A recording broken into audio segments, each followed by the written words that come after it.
It all happened while I was on my way to visit my parents for some time away from the big city.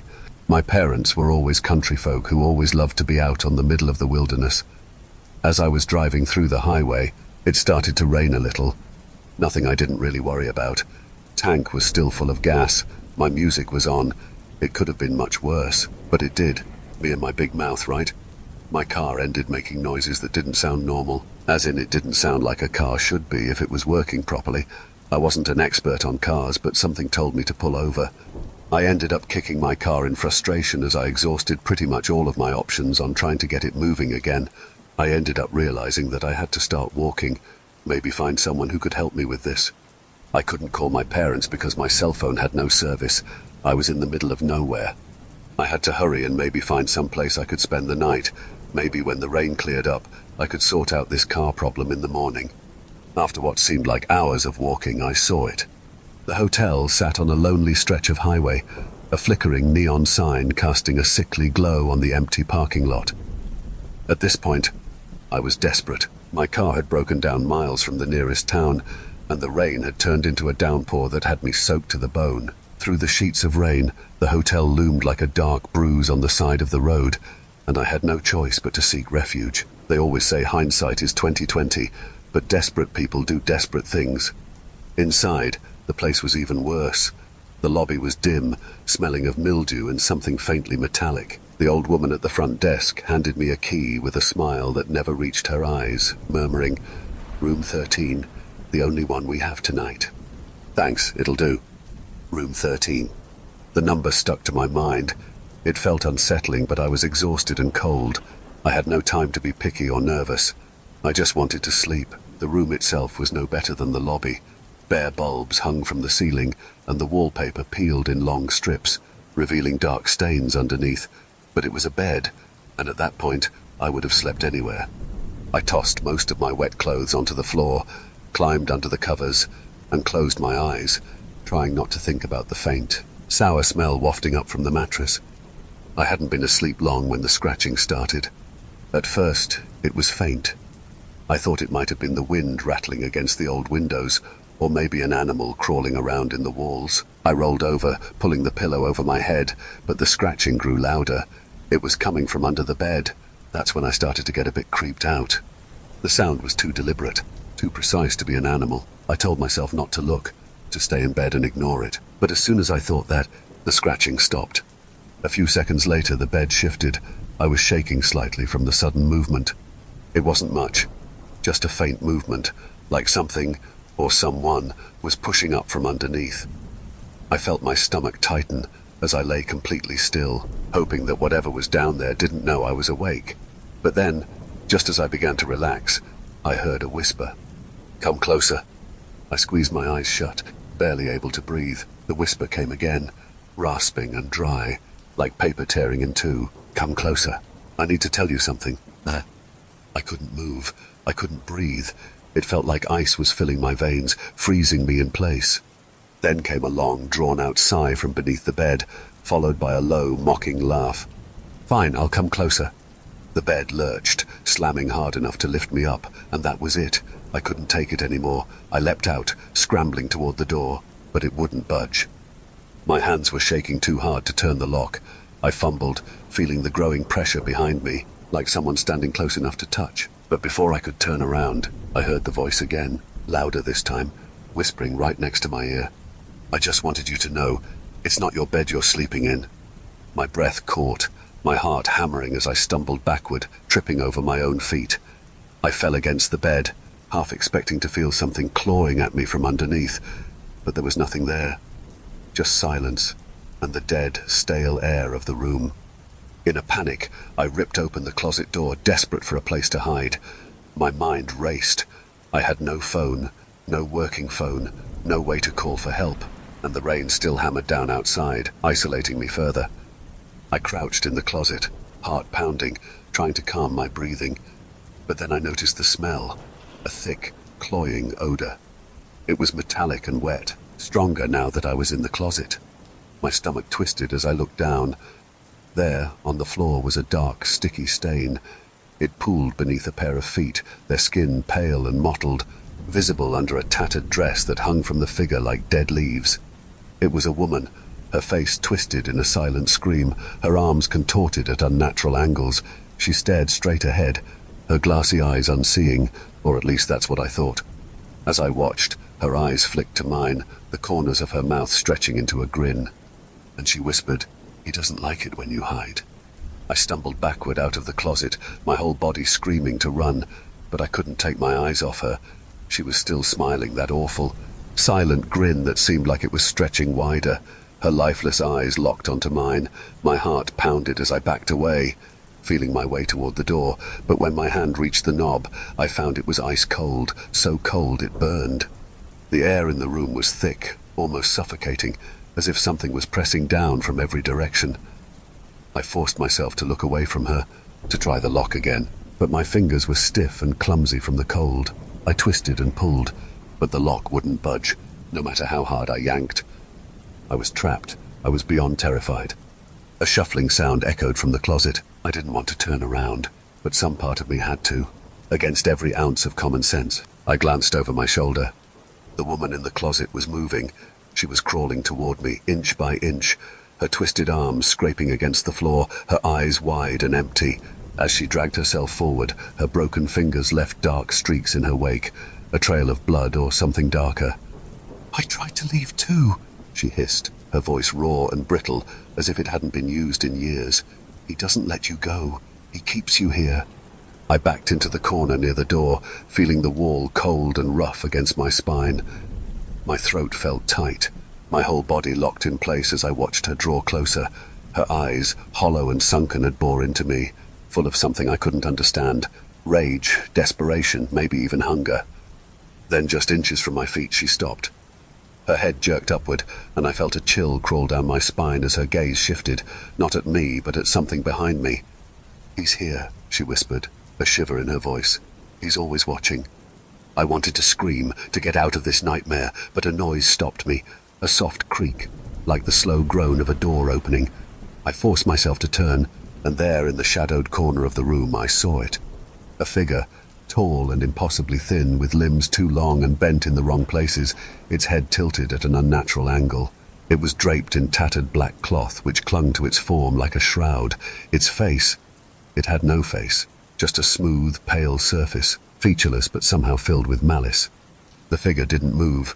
It simply stood there, a cold, hollow presence that sucked the air from the room. But then, slowly, it raised one hand, pointing a single bony finger directly at me. "He's chosen you," the woman rasped, her eyes wide with fear. She was backing away now, retreating into the darkness of the closet. He always chooses someone, and once he chooses, he never lets go. "No," I whispered, the word barely audible. "No, stay away from me, no." But the figure took a step forward, the room growing colder with each movement, the walls seeming to close in. I could feel it pulling at me, dragging me toward it, like an invisible hand clutching at my chest. My legs gave out, and I fell to my knees, staring up at that faceless horror as it loomed over me. The eye saw what looked like its mouth open. It didn't just open. It tore it open as if it were ripping open its very flesh. It was open in a silent scream. Then, in a voice that sounded like nails scraping over glass, it spoke. "Stay," it said, the word echoing, filling the room. "Stay, forever." My body went rigid, every nerve screaming to run, but I couldn't move. I was frozen in place, trapped under that thing's gaze, or whatever it was that served as its gaze. The shadows around me deepened, and I felt a weight pressing down on my chest, making it harder and harder to breathe. I tried to scream, to call for help, but no sound came out. The room spun, darkness creeping in at the edges of my vision, and just before I blacked out, I heard one last whisper, so faint I could barely make it out. "Room 13 always needs a guest." When I woke up, everything was quiet. I was lying in the middle of the floor, the stale smell of the room thick in my nose. My head ached, and every inch of my body felt like it had been crushed under a rock. For a brief moment, I thought maybe I'd dreamed it all, that it had been some kind of feverish nightmare. But then I looked around and the room was empty, no twisted woman, no faceless figure, but the door was wide open, and outside, I could see the early light of dawn peeking through the old hotel windows. I didn't hesitate. I scrambled to my feet, every instinct screaming to get out. My clothes were still damp, my car was still broken down, but I didn't care. I sprinted out of the room, down the narrow hallway, through the lobby, and into the rain-soaked parking lot. As I stumbled toward the road, I glanced back. The hotel loomed behind me, dark and silent, its sign flickering in the dawn light. But there, in the doorway, I saw a figure standing, watching me. It was the old woman from the front desk. She raised a hand, giving me a slow, sad wave, and in that moment, I saw her face clearly for the first time. She looked like the woman from the closet. Older, perhaps, but unmistakably the same. Her eyes were hollow, empty, as if there was nothing behind them. She had that same smile that seemed just as hollow. And as I turned away, a chill ran down my spine, because I swear I heard her whisper, drifting through the cold morning air. "We'll be ready for you, whenever you decide to come back." I didn't look back. I broke into a full sprint. I kept running. I didn't stop until I was well down the highway, legs shaking, lungs burning. The sun was rising, casting long shadows across the empty road. My mind was a blur, replaying every horrific detail, every sound, every face. Finally, a car pulled over, a beat-up pickup with a grizzled old driver who took one look at my drenched clothes and haunted expression, and without a word, opened the passenger door. "Trouble?" he asked as I climbed in, trying to catch my breath. "Yeah," I managed, voice hoarse. "Broke down, stayed at some hotel." I realized I didn't even know its name. He didn't say anything for a minute, eyes on the road.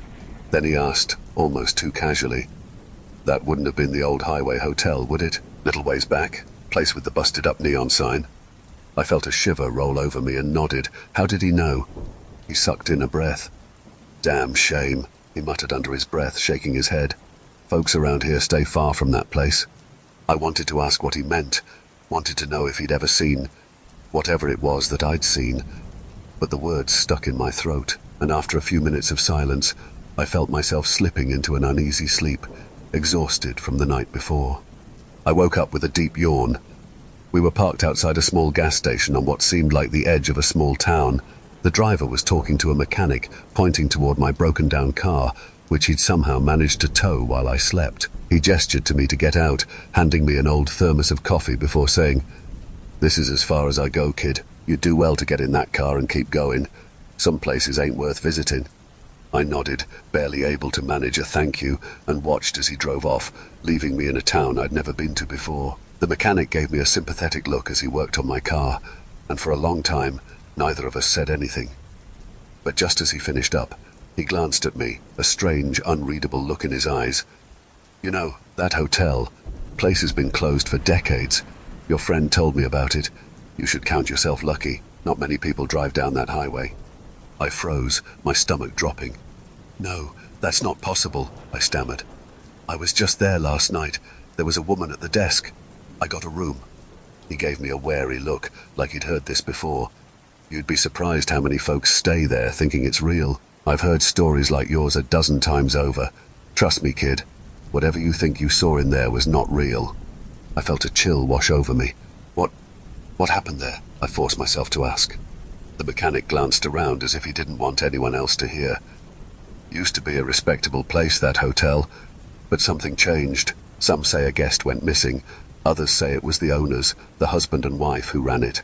One day folks just stopped seeing them around. Only thing anyone knows for sure is that people who stay there, sometimes they come back, sometimes they don't." I wanted to protest, to insist that what I'd seen was real, but he was already closing up, giving me a look that said he didn't want to talk about it any further.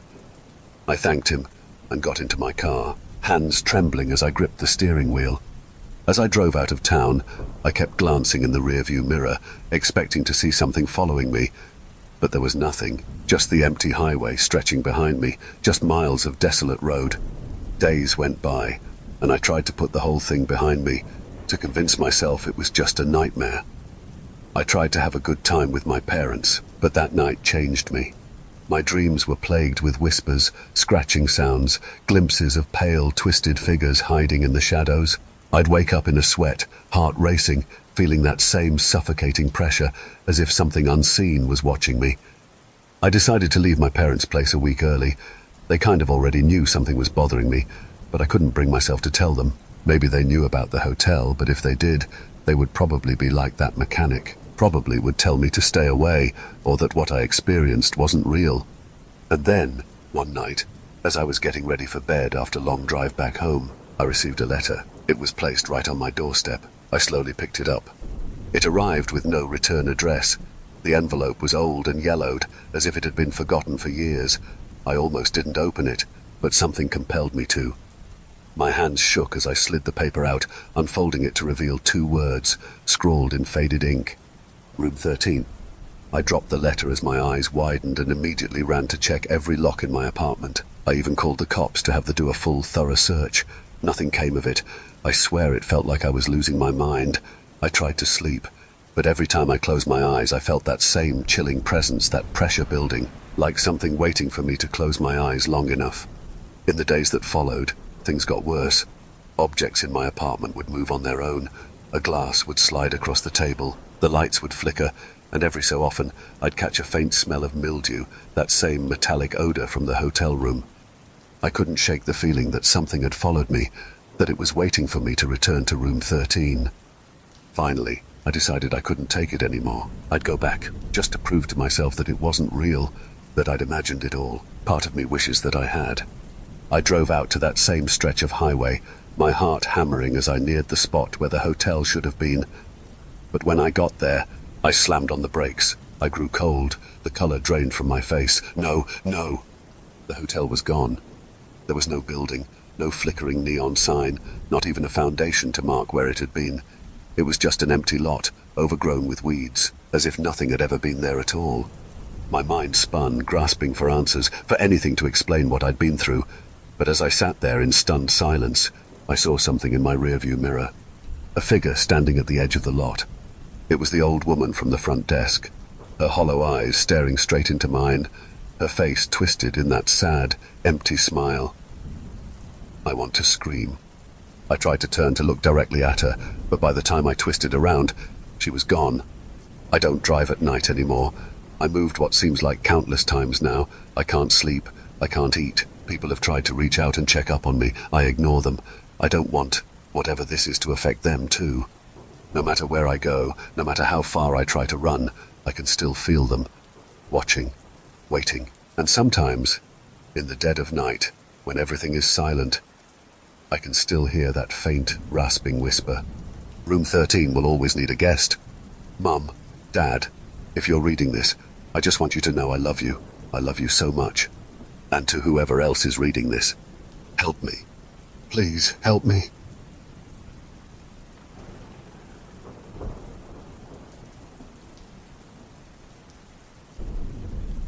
When I was 6 years old, my mother sent me to stay with my grandparents for the summer. At this time in my life, I had never met my mother's parents, and I had never been away from home longer than a weekend. When my mum broke the news to me that I would be going away for nearly 2 months, I sobbed on and off for several days. It wasn't until she told me that my grandparents had a dog that I began to feel some excitement about leaving home. Kindergarten was ending, and on the last day, I joined the class on the rainbow-colored carpet where we were prompted by our teacher, Ms. Hain, to share something we had planned for summer break. Ms. Hain was a young teacher, in her 2nd or 3rd year at the school, whose voice was sweet and soft. When it was my turn to share, I proudly exclaimed that I would be spending the summer at my grandparents' house. I made sure to mention the dog. My peers giggled and shouted at the mention of the animal, and that helped me to adjust to the idea of leaving even more. It felt like some sort of adventure. Still, the day came, and I trembled with nerves in the back seat of my mum's Honda as she drove me several hours away from home and toward the unknown. The road seemed to be unending, and the wide city street eventually narrowed into a poorly maintained stretch of asphalt that dug deep into a wooded mountain. "Where are the other cars?" I asked my mother as I peered around, checking each window. "Not many people come up this way. Grandma and Grandpa like their privacy, so they moved up here back before you were born." Sensing my uneasiness, she added, "Don't worry, honey. You are going to have so much space to run around and explore. It's going to be a good change of pace for you." I shuffled in my seat and fell quiet. I did like the idea of exploring outside.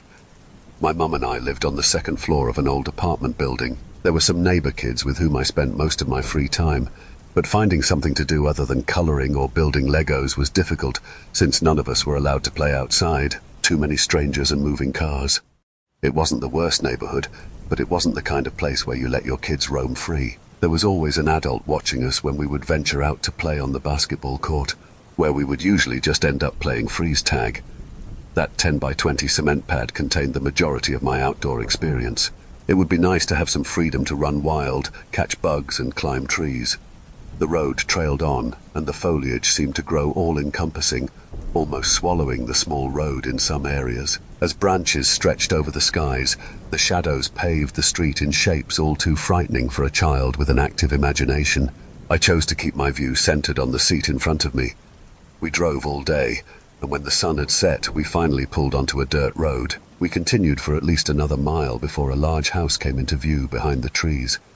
As we slowly inched the car closer, the fauna opened up into a clearing, and the whole property was visible. Near the main house was a barn that looked as though it used to be painted red, but was now chipped away, revealing mostly brown and white wood. As we rounded the house to the back where my mum parked the car, a small shed appeared. "All right, we're here," my mum shouted with more relief than enthusiasm. I kept my seatbelt on, hoping that if I waited long enough, my mother would decide this whole thing had been a mistake and turn the car around. Instead, she removed her keys, killing the radio that was softly humming static, and opened her door.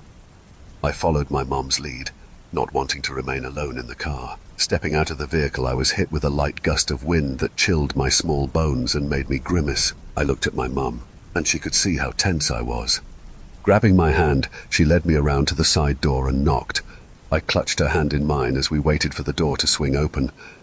After a moment, creaking footsteps approached, and the hinges of the door squeaked to reveal a tender-aged face. My grandmother stood in the doorway with a soft smile and warm eyes, ushering us in with her free hand, the other clutching a plate of cookies. "Come in," she squealed.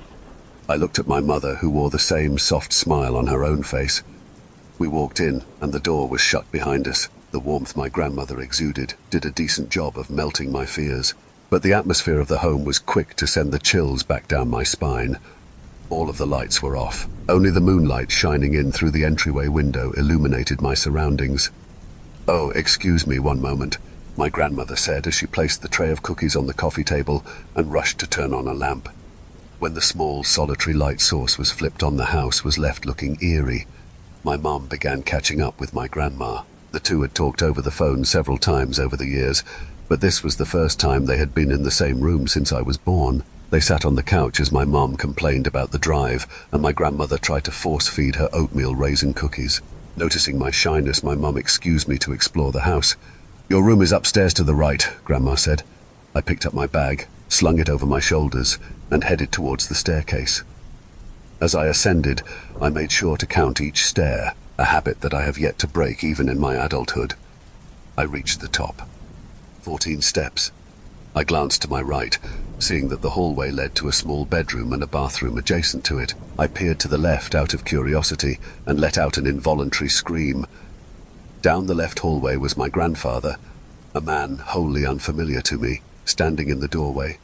His silhouette was outlined by the shining light behind him, creating a spectre in my young imagination. My mother rushed up the stairs when she heard me and frantically asked what was wrong. Frozen in fear, I stammered for the words. The man." I pointed down the hall. Grandpa had turned his back and began walking into the master bedroom, shutting the door behind him without a word. "Oh, don't you mind him," Grandma said as she reached the 14th step. "He's been feeling under the weather. He hopes to make an appearance tomorrow after he's gotten some rest."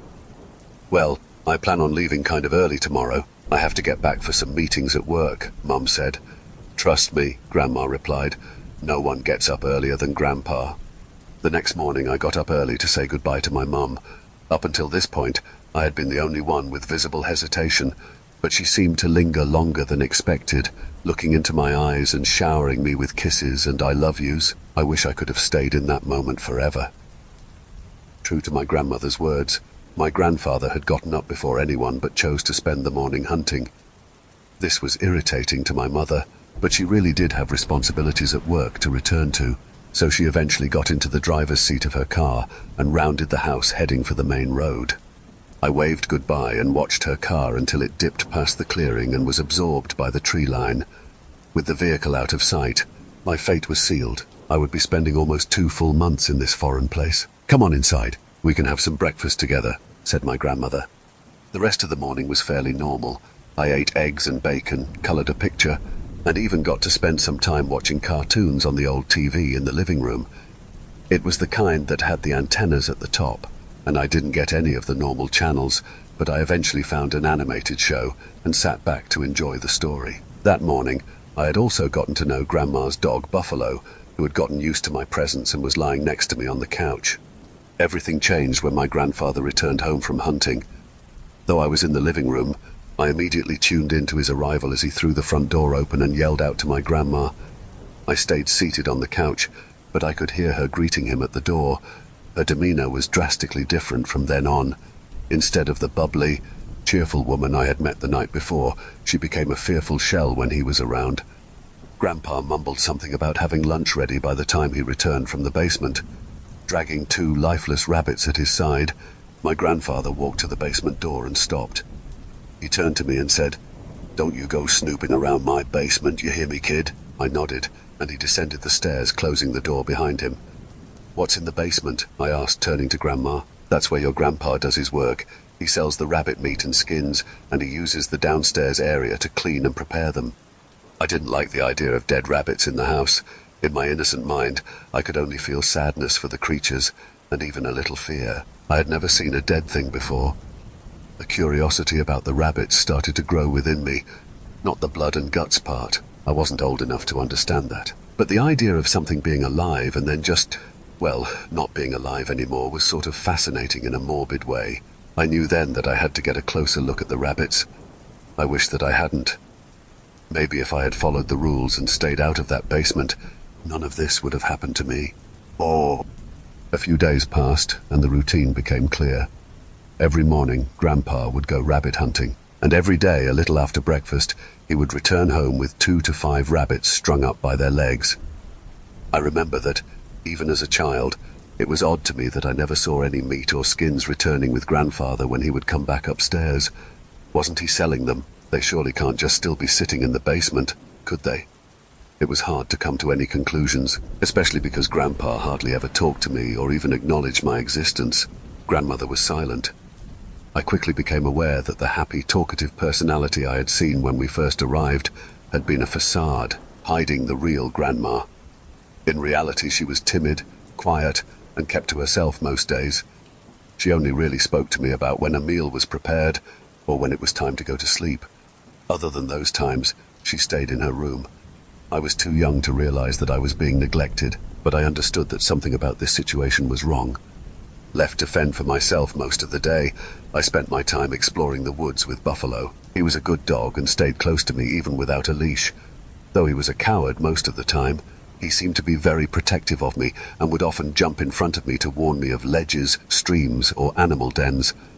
I grew to love that dog. One day, while I was at the edge of the tree line about to go exploring, I noticed my grandfather getting into his truck and driving off the property. I was about to continue on my expedition when a thought crossed my mind. This is the perfect time to see the rabbits in the basement.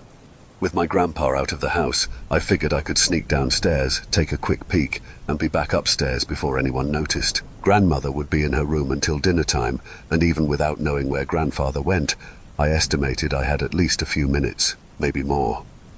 I turned back and headed inside. Once inside, I did a brief check to make sure my grandmother wasn't wandering about. Just as I thought she would be, she was shut up in her bedroom. It was almost too perfect. I stepped over to the basement door, making sure to tiptoe in case my footsteps alerted her. When I reached the door, I was surprised to find it unlocked. They were making this too easy. I opened the door slowly, attempting to minimize the creaking that all the house doors emitted. Looking down the steps, I took in the darkness. "Stay here, boy," I said to Buffalo. If there was raw rabbit meat down there, I didn't want him getting into it and blowing my cover. I began my slow descent, counting the stairs. Reaching the bottom, I muttered, 12, under my breath. I looked around for a light switch and had to feel the walls with my hands until I found what I was looking for and flicked it up. The small bulb illuminated the room in a dim yellow shade. I was starting to feel a little creeped out and for a second thought to turn back, until I noticed a door on the other side of the room. I figured that must be where Grandpa kept the rabbit remains. Inching forward, I reached out for the handle, but before I could turn the knob, I was caught off guard by a loud, booming voice. "So," my grandfather shouted from behind me, "you want to see what I keep in the old storage closet, do you, kid?" I quickly turned to face him, my blood running cold. He had a smile on his face, but he didn't seem to be happy at all. There was malice in his eyes. "I'm sorry, Grandpa, I'll go back upstairs," I said timidly. He shook his head. "No, you want to see what's inside. And I want to show you." Fear froze me in my tracks.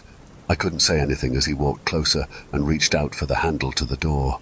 When he opened it, a feeling of uneasy confusion washed over me. It was a closet, about 3 feet in width and 4 feet in length. The only thing inside was a wooden chest. It was dark brown and had a large round lock on it. The chest was big, taking up most of the space in the closet. I didn't understand what he was trying to show me. Grandpa fished into his pocket and pulled out a key. "Let's take a look inside, shall we?" he said. I was still frozen in place. I no longer wanted to see what was inside, but I hoped he would open it quickly so we could get the ordeal over with and move on to my inevitable punishment. Kneeling down, he unlocked the chest and motioned for me to open it. Hesitantly, I grabbed the edges of the lid and lifted the top.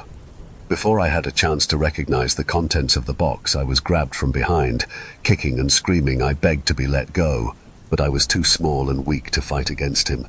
He shoved me forcefully into the chest and slammed the lid shut. I continued to scream, and from outside the box, I could hear the old man howling with laughter. "Maybe this will teach you not to go snooping in other people's business," he bellowed. I pushed up on the top of the box, but it didn't budge. The monster had locked it. Through my tears, I listened as his footsteps walked away. I heard him climb the stairs and shut the basement door as he exited. After a few more moments of crying, I assessed the contents of the chest. It was too dark to see clearly.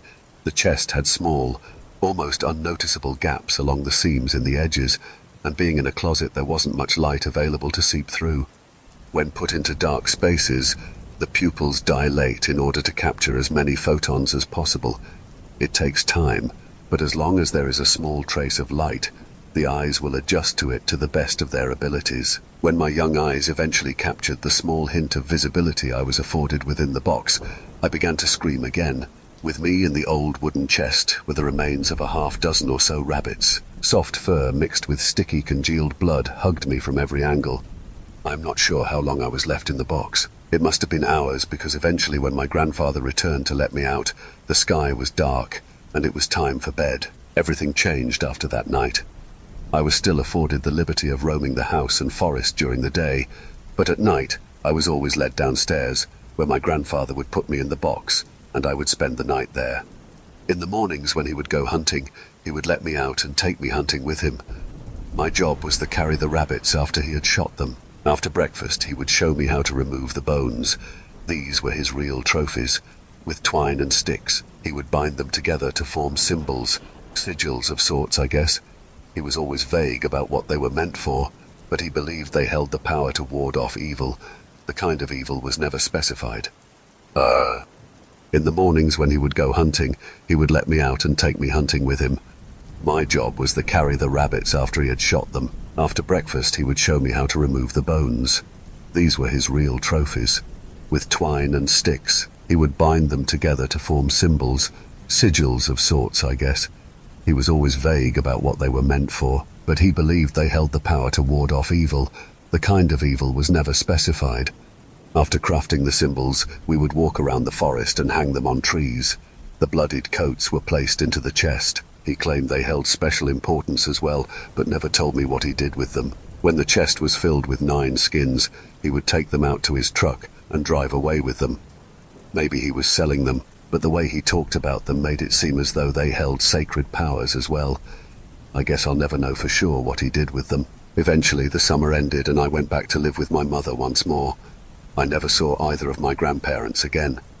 That brings me to why I am writing this. Many years have passed since that summer at the farm.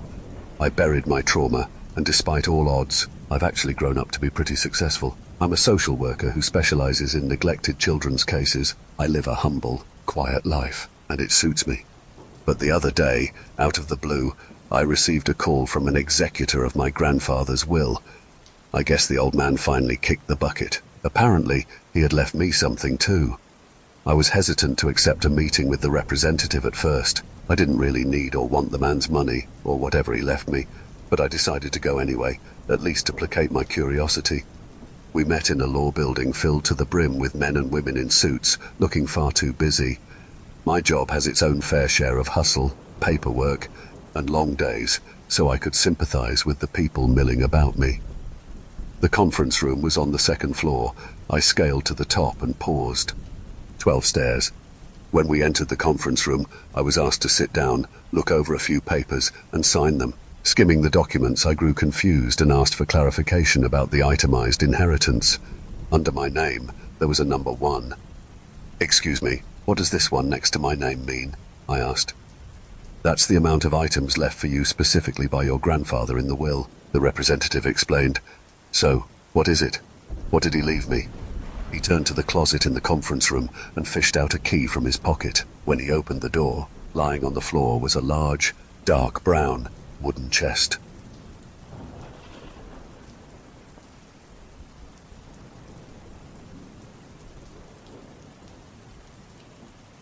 It's been 4 months since she died, but I still wake up every morning with the same image, her standing in our kitchen, making tea. She almost always had coffee in the morning, so it was odd enough that I noticed.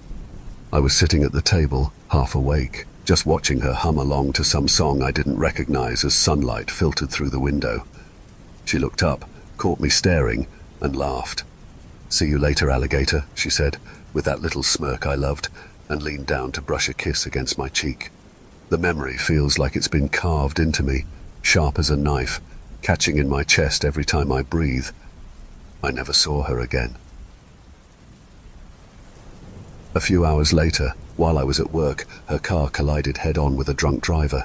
He died instantly, but she held on for a few minutes. I don't know exactly what happened in those final moments, but the paramedics said she was trapped, broken and alone in that twisted mess of metal. She tried to call me. I know that because when I finally checked my phone, there was a missed call.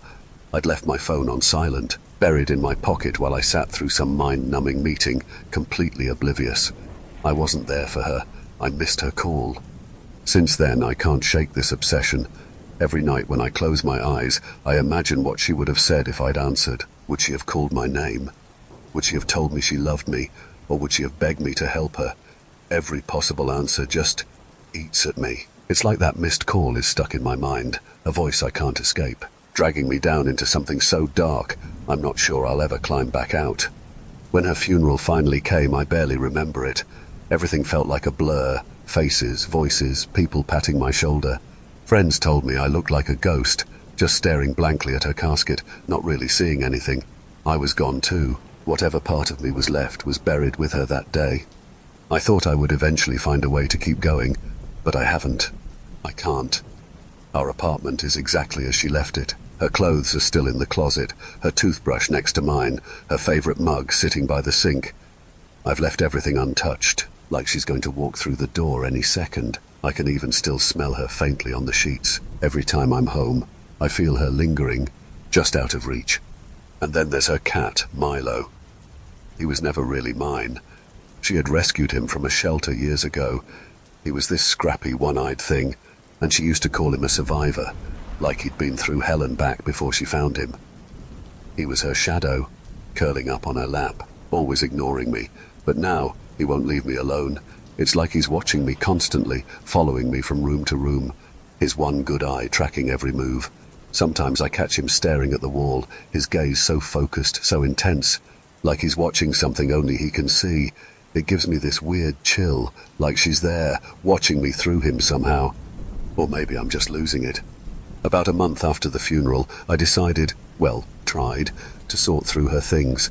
Everyone said it would help me move on, whatever that means, but it was like every item was a piece of her, some shard of our life together, and I couldn't let go of a single thing. I was sitting on the floor with her sketchbooks, trying to tell myself I'd just look through them, maybe find a few to keep, when I noticed something strange. There, buried under a pile of her old notebooks, was a small journal. I recognized it immediately. She used to keep it by the bed, jotting down little notes or random sketches before she'd fall asleep. But when I flipped it open, something caught my eye. It was a note, her handwriting, but dated 2 days after her death. I thought it had to be a mistake, that I was reading it wrong, but her handwriting was unmistakable. I read the note, once, twice, then a third time, the words hammering into my mind, stranger each time. Love, I don't have much time. I know you're hurting and I'm sorry, but please don't let me go.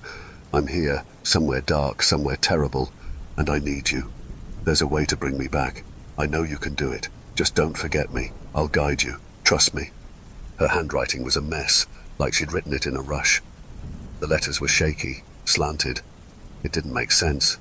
None of it did. She'd been dead for days by the date on that note, and yet I was staring at her handwriting, feeling her voice in my mind, hearing her words as clear as if she were there beside me. I tried to tell myself it was impossible. Grief does things to people, right? They see signs, they hear voices, they try to hold on to anything that keeps the person they lost close. But this didn't feel like some illusion my mind was conjuring up. It felt real, tangible. I read that note a dozen times, each line sending chills through me, deeper each time. I couldn't shake the feeling that she was right there with me, close enough to touch. Then 2 nights later I got an email. It was from her account. I'd left it open on my computer because, well, I couldn't bring myself to close it. Seeing her name there in my inbox was a way to hold on, a way to keep her close, even if it was just digital traces. But that night, her name popped up with a new message. The subject line just read, "I'm still here." I stared at the screen, my heart pounding. My first thought was that it had to be a glitch, or maybe someone was playing some sick joke, hacking her account to mess with me. But when I opened the email, the message was a garbled mess, full of typos and half-finished sentences that didn't make sense. Still, her voice was so clear in my mind as I read it. "It's dark here, so dark. I don't know how long I can hold on. Please, you have to help me. Find something of mine, something precious. Bring me back. I'm waiting." It felt like the air had been sucked from the room, like my chest was about to cave in. I should have told myself it was some kind of trick, maybe some spam or error. But it sounded like her, the way she'd phrase things, the way she'd talk to me, who would go through the trouble of faking that, and why. I closed my laptop, tried to delete the email, but my hands were shaking too much. I found myself reading it over and over again, her words burrowing into my brain, filling me with this desperate, aching need to bring her back. Because what if she was there? What if she was trapped somewhere, waiting for me? If there was even a tiny chance, how could I ignore that? I went to bed that night feeling like I was half in a dream, her voice echoing in my mind, and when I closed my eyes, I swear I felt her, like a faint warmth beside me, almost like the weight of her body lying next to mine. Even Milo was acting strange, sitting at the edge of the bed, staring at some empty space in the room with that one intense, unblinking eye. The email was just the beginning. After that first email, the messages didn't stop. They'd come at random times, early in the morning, late at night, just a few lines, sometimes a single, desperate sentence. They were all from her account, and every message was more frantic than the last.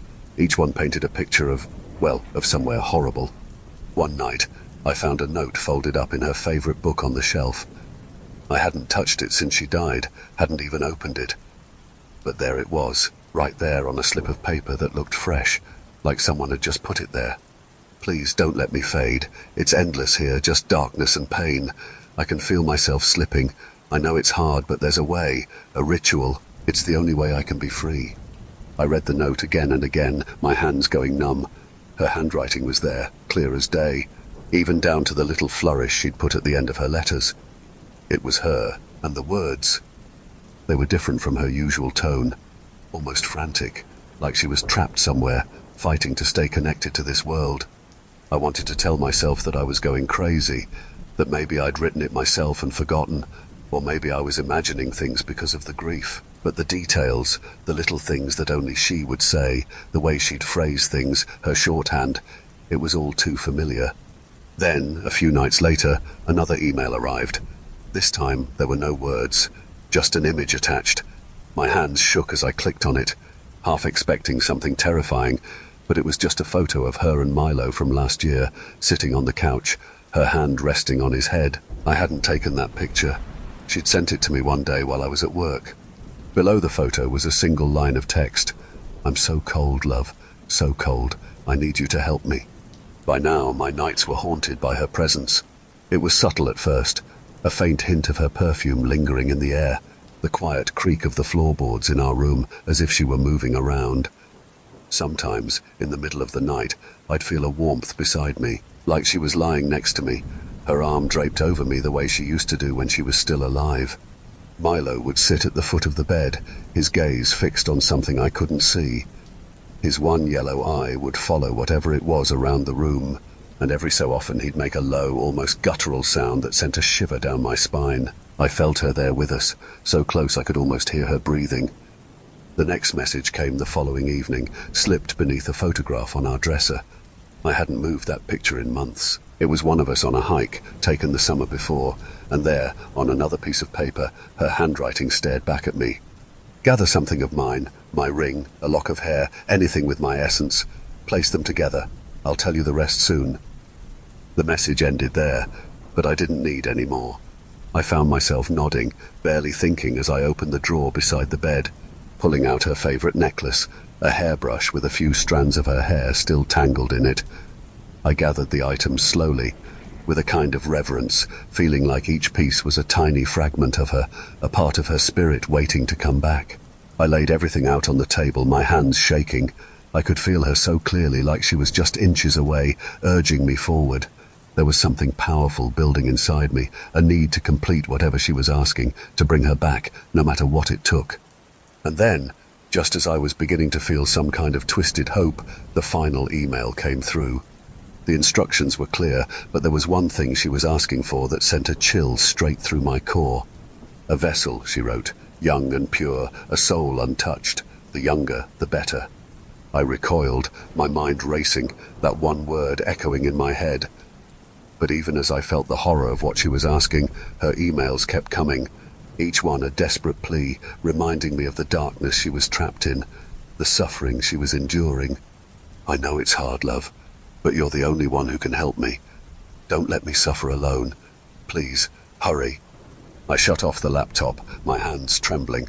I tried to sleep that night, but every time I closed my eyes, I saw her face, twisted in agony, reaching out to me, begging me to free her.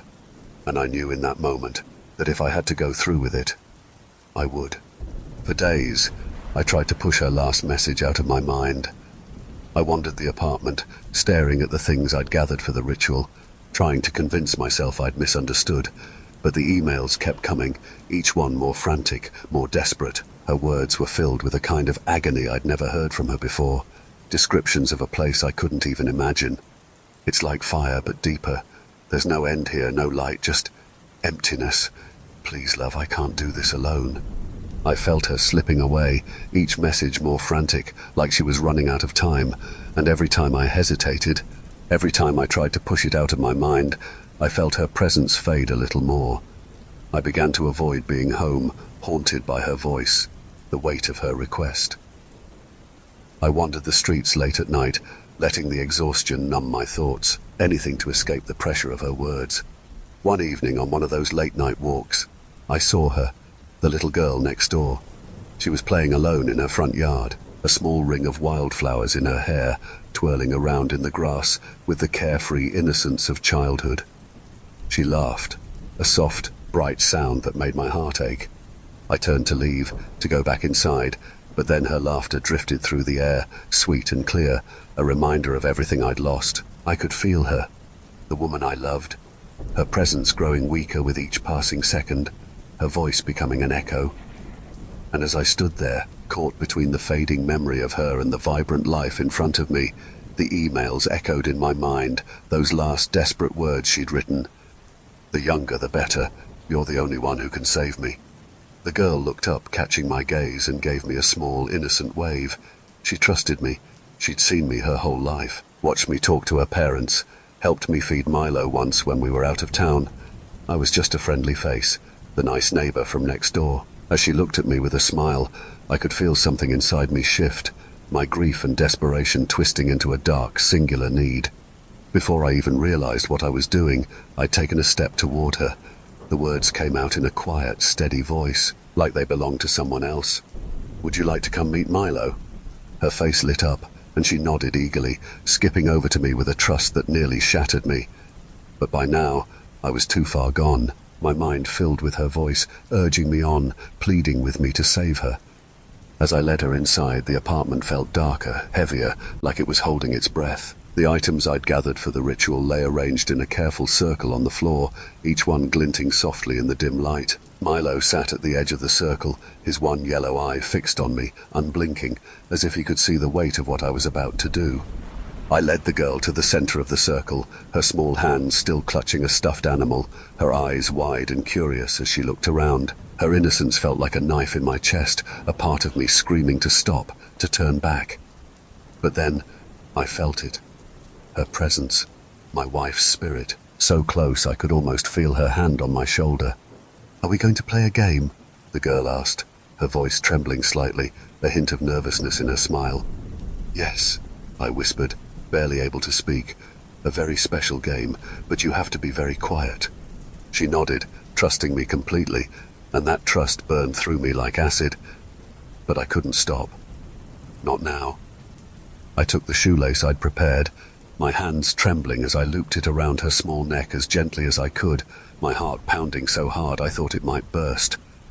Her eyes widened in fear, her small hands reaching up to grasp mine, her voice barely a whisper as she realized what was happening. "Please, please don't."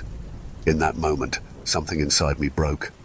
I felt my heart splinter, but I told myself this was for her, for the woman I loved. Her letters, her voice, they were all I had left, and they'd pushed me this far. I tightened the shoelace, feeling her struggles grow weaker, her breath shallow and desperate, until finally, silence. I let go, stumbling back, staring at her still form in the center of the circle, her wide, lifeless eyes staring back at me, frozen in terror. The room felt suffocating, the weight of what I'd done crashing over me like a wave, but I reminded myself it was worth it. This was for her. I waited, barely breathing, my hands shaking as I watched the circle, expecting something, anything to happen. I could still feel her presence, stronger than ever, just out of reach, waiting to cross over. Any moment now. I waited in that dark, suffocating silence for hours. My eyes never left the circle, the little girl's body lying still, her eyes wide and empty, staring up at nothing. I whispered her name, my wife's name, again and again, as if calling out would somehow bring her closer, pull her across whatever barrier separated us. But nothing happened. The air felt thick, heavy, pressing down on me from all sides. I was frozen there, watching, waiting, the quiet so absolute it felt like it was choking me. I told myself to be patient, that the ritual must take time, that she was adjusting, coming back slowly. But as dawn began to creep through the windows, casting pale light over the room, a creeping sense of dread began to coil in my stomach. Something was wrong. The girl's body hadn't moved, hadn't changed in any way. Her eyes were still open, her small mouth slightly parted, frozen in an expression of horror and betrayal. I reached out, my fingers trembling as they hovered over her, searching for any sign of life, of her presence, of anything. But there was nothing, just the cold, lifeless body of a child. And then the smell began. It was faint at first, just a hint of something off, something wrong. But as the hours passed, it grew stronger, filling the room with a thick, sickly odor that clung to everything. I tried to ignore it, to tell myself it was just part of the process, but the smell became unbearable, a constant nauseating reminder of what I had done. Days passed, each one stretching on endlessly as I clung to the hope that she would return. I kept the girl's body hidden, wrapping it in plastic and shoving it into the bathroom, desperately trying to contain the smell, but nothing helped. I'd wake up in the middle of the night, gagging on the stench, feeling her presence fading more and more with each passing day. Finally, on the 5th day, reality started to sink in, cold and cruel. She wasn't coming back. The ritual had failed, and I was left with nothing but the rotting remains of an innocent child. My mind reeled, spiraling with the horror of it, the enormity of what I had done crashing over me, suffocating me. With numb, trembling hands, I gathered every plastic container I could find, trying to erase the evidence of my crime, to bury the nightmare that had become my reality. I soared through the small, broken body, each movement mechanical, my mind blank as I forced myself to go through with it. The sounds were unbearable, the snap of bones, the wet, sickening give of flesh, and each cut felt like it was tearing through my own soul. There was one moment that will haunt me forever. Her head wouldn't fit into the container, and in a blind, frenzied panic, I found myself slamming it against the edge of the tub, my hands slick and shaking, my stomach twisting as the sound echoed through the empty apartment. Once I'd packed everything away, I drove far out of town, taking the containers to an abandoned factory on the outskirts. The silence of the night was thick, oppressive, pressing down on me as I dug a shallow grave, covering each container with dirt, my heart pounding with the sick, twisted hope that maybe, just maybe, burying the evidence would bury the memories too. But as I stood there in the dark, staring down at the freshly turned earth, I knew, deep down, that nothing would ever bury what I'd done. This was my reality now, a weight that would follow me to the end of my days, a stain that would never wash away. I drove back to the apartment, numb and hollow, every room filled with the shadow of her absence. Milo was waiting for me, his one yellow eye glinting in the dim light as he watched me with a strange, unblinking intensity, like he knew.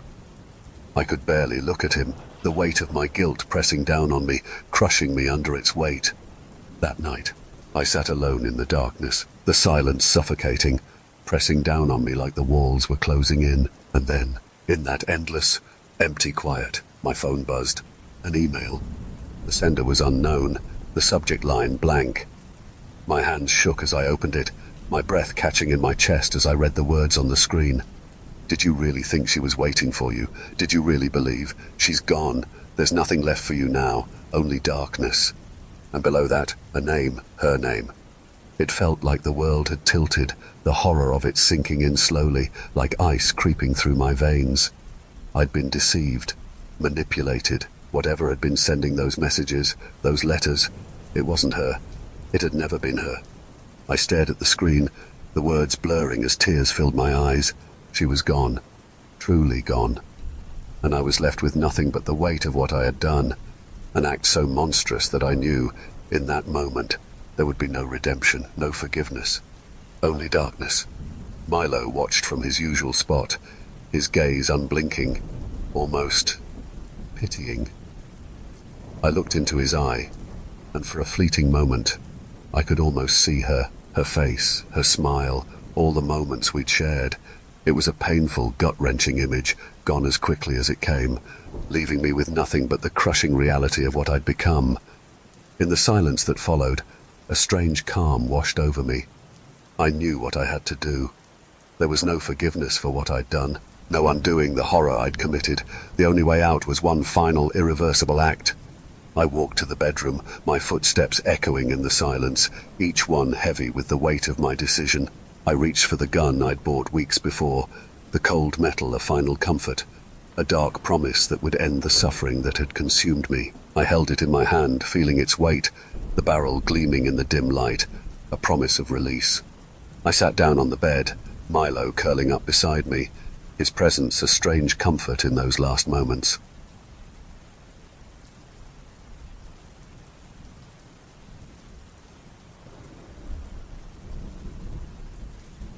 My name is Nick Bannon. I'm about 6 feet tall, skinny build. My curly hair and eyebrows are a dark brown, and my eyes are bright blue. A strange start to my story, I know, but it's only because I know the inevitable. It's going to happen again. I don't know where, and I don't know who to, but I have a feeling it's been happening for a while. I'm just another small link in a long, long chain. If there's a photo in your home that matches the description above, you're in danger. All I can advise is that you get out. Get out as fast as you can and share my story with somebody, anybody who will believe you. I've written it out below, as quickly as I could under the circumstances. I don't think I have much longer. It's going to find me soon. My mother died 2 months ago, lung cancer. We weren't very close, especially at the end, but I'd been the only family she didn't despise. Because of this, the majority of her possessions were left to me. This included an old blue truck, a storage unit full of tattered furniture and old clothes, and a split-level house at the end of a long country road. The house itself was in okay shape, There were some exterior walls that looked a bit rough, but it was old. Good bones, as they say. I decided I'd move into it, at least for the time being. I was between jobs, and it felt like as good a place as any to crash for a little bit. I packed what few belongings I had from my shitty studio apartment and left the city in my rearview mirror. Things were normal for the first few days. It felt good to be away from the chaos that I'd grown accustomed to. My closest neighbor was 2 miles away, and I barely saw any cars drive by. I'd forgotten the value of silence from time to time. However, pretty quickly it got to the point where it was too silent. Soon, every creak made me jump. Every gust of wind sounded like an intruder, and it was driving me crazy. I decided that I needed a project, something to fill the silence, pass the time.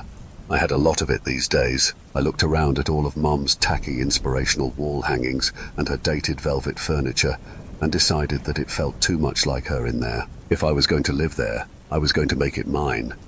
I had a yard sale that had a pretty great turnout, despite my isolated location. Pretty much everything went, and what didn't get sold got donated to a local thrift store. I shampooed the carpet, painted the walls, tended to the garden, all things that Mum probably hadn't done in years. By the time I was finished, the entire house almost looked brand new. I bought some new furniture with the yard sale money, threw up a few horror movie posters, and soon enough this place was starting to feel like mine. It had been easy to get rid of Mum's stuff because, quite frankly, most of it had been ugly. The only things that stuck around were her framed portraits, the ones that climbed the stairs.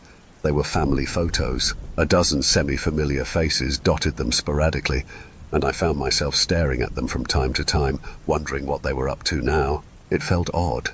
I'd been alone for so long that the thought of a family this big being my family didn't make sense in my head. I started getting in the habit of greeting them each morning. I know it sounds weird, but grief is a strange thing. I felt comfort in it. As I'd been clearing out everything, I'd found a family photo album. Using that, I'd been able to match a lot of the names to faces. Aunt Grace popped up a lot throughout the frames, as did my Uncle Rob. I even saw myself as a baby a few times. It took a while, but soon I had each of them memorized. That's why I'd noticed the new photo almost instantly. Every single one of the frames had a thick black frame, no matter the photo size. It gave the wall a nice uniform look. Mother had liked them that way. The new one stood out from the rest. It was made up of plastic roses, each one a different shade of red. The image inside of the roses was of a woman. She was ice skating alone on some pond, surrounded by brush and thick snow. The photo was taken from a few yards away, through the branches of a dead tree. It was like a photographer had been crouching a few yards away, hiding. When I went to take the frame off the wall, I was met with wetness. The entire frame was covered in some sort of thick, clear goo that had started to pool on the stairs. My stomach churned at the sight of it. I took my shirt off and used it as a sort of glove to carry it to my kitchen table. I stared at it for a long time. Half of my brain was searching my early memories for the skating woman. Maybe she was a long-lost relative, or maybe a friend of Mother's. But that wouldn't explain the photo showing up out of nowhere. I'd passed that photo wall dozens of times, and I was almost certain that it hadn't been there before. It also wouldn't explain that disgusting goo. At that point, I was weirded out and confused, but I wasn't scared. I'd heard about strange things happening in the woods, how it can play tricks on your mind. That had to be it. I tossed the frame into the garbage. I didn't want it anywhere near me. I thought that'd be the end of it. Just a strange occurrence, nothing more. That morning I skipped saying hello to the photos. There was an imposter. It didn't feel right. Later that day I decided to take the truck into town and run a few errands I was putting off. I needed to get out of the house. It felt like I had that disgusting goo all over me, even after a shower. Being in town helped a little bit, but not much. At the convenience store, the cashier picked up on my off mood. "You doing okay, sweetie? You look pale," she said, bagging my groceries.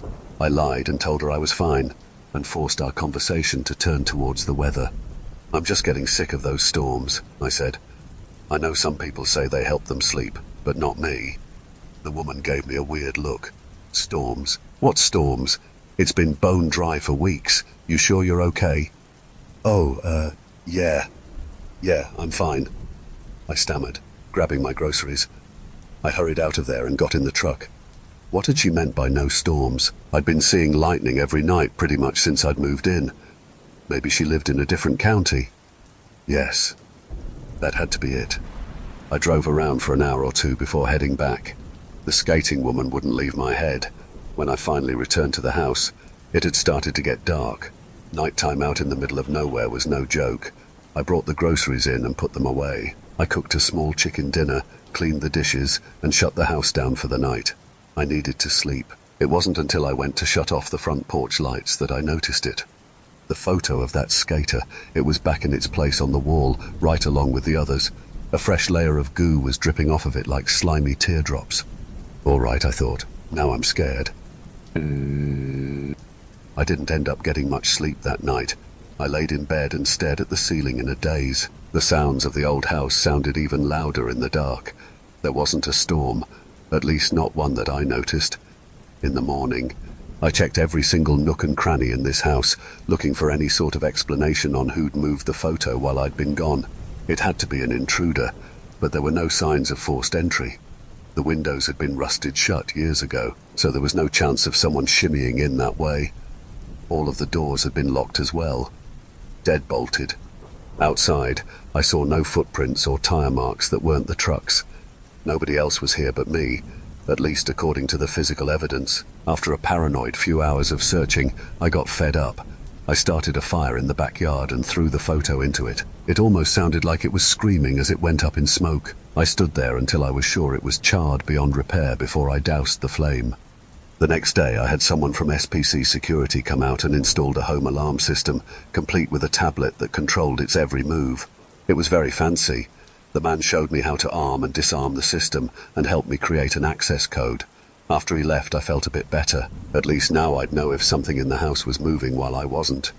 The photo hadn't returned, thank God, but I still felt weird about the photo wall. What had once given me comfort now felt wrong. I took the photos down and put them in a box that I shoved into a closet. The stairwell looked bare afterwards, like I'd ripped all of its teeth out, but I felt good. It felt like I had things under control. That night, I got into bed with the security tablet laying on my bedside table. I armed the house with my access code, and I drifted off to sleep as the lightning began once more. The alarm clock read 3:45 a.m. when I was startled awake. There was a sound. Ack, ack. I squinted through the pitch black, still half asleep. I couldn't see anything. Ack, black, ack. Whatever it was loud, really loud. The sound was like a blend of a sick, puking cat and a human cough. I rubbed my eyes with some force and peered into the darkness again. Ack, ack, ack. As my eyes began to adjust, I saw it, in the corner. Something was there, crouching, vibrating, twitching. It was hard to make out its shape in the dark. It looked human. At least it was big enough to be one. The only thing I could see was a tiny red light, right where its eyes should be. Terror had stapled me to the bed. Every fiber of my being wanted to tear out of there, but that thing was right by the bedroom door. Ack. This time it was louder. I saw it retch over, like it had been punched in the stomach. It smacked its lips as its shoulders twitched back and forth, with the sound of crunching, shifting bones. I noticed the security tablet sitting next to me. Earlier, the guy had said that if I hit the side button 3 times, the police would automatically be called. It was about a foot away from my reach. Moving as slow as I could manage, I stretched my arm across the bed. My fingers grazed the edge of the screen. I pressed down and started to drag it towards me. But instead of falling onto the bed, it fell onto the floor with a soft clunk. The shape in the corner jumped up onto its feet with a sharp, guttural inhale. It looked over at me. I made eye contact with its eye light. We were both still for a moment, studying each other, until it darted from the room and out into the hallway. I heard a faint ache before the ear-piercing alarm began to go off. It must have moved enough to trigger it. With tears in my eyes, I reached down to the tablet and shakily clicked the side button 3 times. I waited out by the road for the cops. The further from the house, the better. Whatever it was still in there. Since I lived so far from town, it took longer for the local sheriff to reach me. I'd started to shiver by the time I saw the lights through the trees. This town was small enough to only have a sheriff and a deputy, and they'd both shown up for my call. "So you saw an intruder in the house?" the sheriff asked. He seemed doubtful. Nothing of that sort happened out here in the sticks. I was sure these guys had never dealt with any real crime. Yes, I think he's still in there, upstairs. The sheriff went inside to look around while the deputy surveyed the property. I remained in my spot by the mailbox. I probably looked crazy, standing out there alone in nothing but my boxers, but I didn't care. My heart hadn't stopped its incessant beating, and a cold sweat had formed on my brow. I was just focused on not passing out in front of these cops. After what felt like years, the sheriff exited the house and met back up with his partner. They exchanged a few words I couldn't hear before coming to join me again by the road. The sheriff spoke first. "The house is clear, sir. I looked everywhere, checked all the windows, everything. No signs of forced entry." "I didn't saw nothing neither," the deputy tacked on. "I checked everywhere. No footprints, nothing. It's just you here, sir." I couldn't believe my ears. I wanted to force them back inside, make them check again, make them see what I saw, but I saw that look in the sheriff's eye. Concern mixed with second-hand embarrassment. Here I was, a paranoid guy in his underwear, lamenting about an intruder in his isolated house. If I kept it up, they might just take me back to the tiny station downtown. I decided to lie. "I'm embarrassed, officers. I apologize. My mom died recently, and I must be seeing things. I'm exhausted." The officers looked at me, then at each other. The deputy took a step forward and put a hand on my bare shoulder. "It's all good, boy. You's mom was a town gem. Everyone loved her. We did at the station, too. She had her fair share of calls down to the station. Was never anything, though. Seems like the apple don't fall far from the tree, right, Sheriff?" The sheriff was not as polite as his deputy. "Get back inside and get some sleep. It looks like you need it. Good night, son. Sorry for your loss." I waved goodbye with a still shaking hand as they turned around in my driveway, on their way out. The detective slowed to a stop right by me. He held a flyer out the window. "Hey, I promised the family I'd hand these to everyone I came across. Keep an eye out, will ya?" They drove away and disappeared into the trees. I unfolded the flyer. It was a missing poster. There was a thick block of text above a photo. "Missing, Julia Helms, age 32. Last seen near Copperhead Woods. Any information should be reported to 155-685-0928. I recognized the face in the photo. I'd watched it burn in my fire pit earlier that day. Mother's house had become a threat. I couldn't sleep. I could barely eat. I stopped opening the windows in the morning and mainlined coffee to stay awake. I patrolled the house with a hammer in one hand and a baseball bat in the other. Overkill, I know, but what else could I do? After some digging online, I found an article about the missing woman, Julia Helms. According to the Slow Turtle Gazette, she owned a local hobby store called So Chic and had been an avid ice skater. Just last year she'd won a national title. In the attached photos, she was smiling the same way she'd been on my wall. I began to see that face everywhere, especially when I shut my eyes. It was etched into everything. I was in a strange position. What was I going to do? Go down to the station and tell those cops that something was living in my house, that it was leaving pictures of a missing woman on my walls? They'd definitely take me in then, especially considering my little stunt the other night. I didn't even have the damn photo anymore. Even if I did, having a previously unseen photo of a woman the day she went missing wasn't a good look. That wasn't all. There was something else that I kept coming back to, something that I just couldn't let go of. The angle. The way the photographer had been hiding, waiting. It did the same in my home for 3 days before it showed up again. I'd gone to the shop again that morning for food. Julia's missing posters were taped on every light pole in town. I tried not to look at them, but I still saw her in my periphery. That smile kept passing me at 30 miles per hour, punching me in the gut each time. Mindful of the groceries in the bed of the truck, I slowly upped my speed until I was back in the thick forest. Nobody bothered with the posters out here. As I approached the house, I noticed something in the front yard. Little bits of white were strewn across my front lawn, like confetti. I parked the truck and approached my porch with extreme caution. The little pieces were everywhere. I picked one up and held it up close, making eye contact with half of my Aunt Grace's smiling face.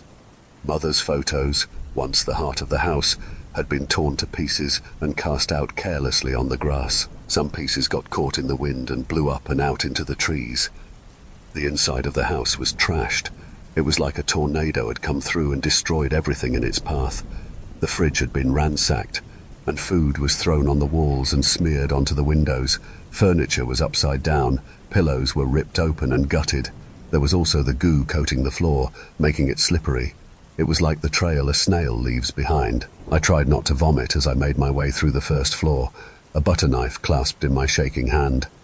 Don't laugh. It was the only weapon I could find on short notice. In the hall closet, the box that I'd put the family photos in was shredded.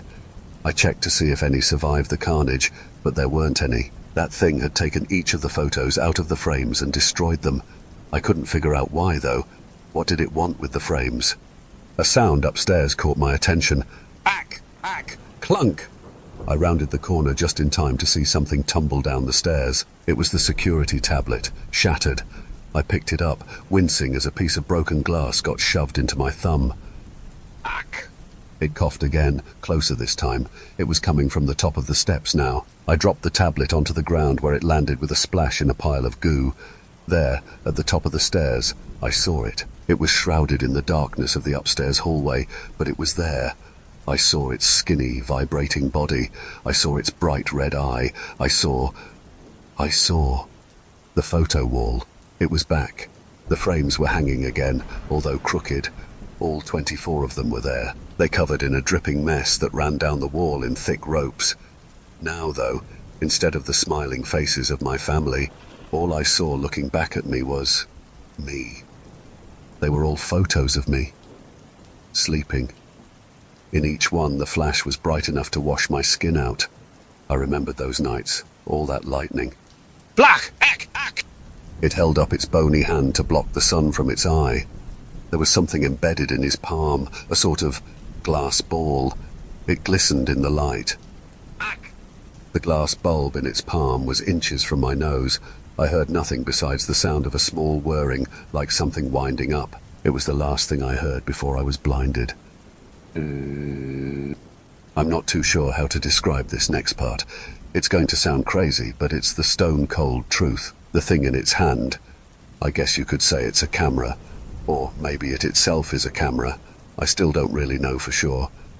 When I came to, the thing had started shaking. It held onto the railing for support as it jerked from left to right, sending dribbles of its spit all over the entryway. I'd backed myself into the corner of the room, as far away as I could get. My head was pounding. Terrified, I crossed my arms and folded my legs up into my chest. I wanted to make myself as small as possible. I wanted it all to be over. I wanted my mother. Ack! Ack! Through my shaking fingers, I watched the thing stumble its way down the final few steps on all fours. It was still coughing, arching its back like a sick cat with each heave.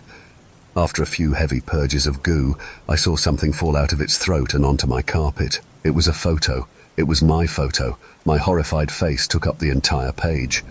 The thing grabbed the paper from the ground and flattened it. It looked at me with that bright eye for a few moments, before reaching over and tossing it in my lap. I noticed what looked to be a smile creep up on its thin lips. It seemed proud of its work.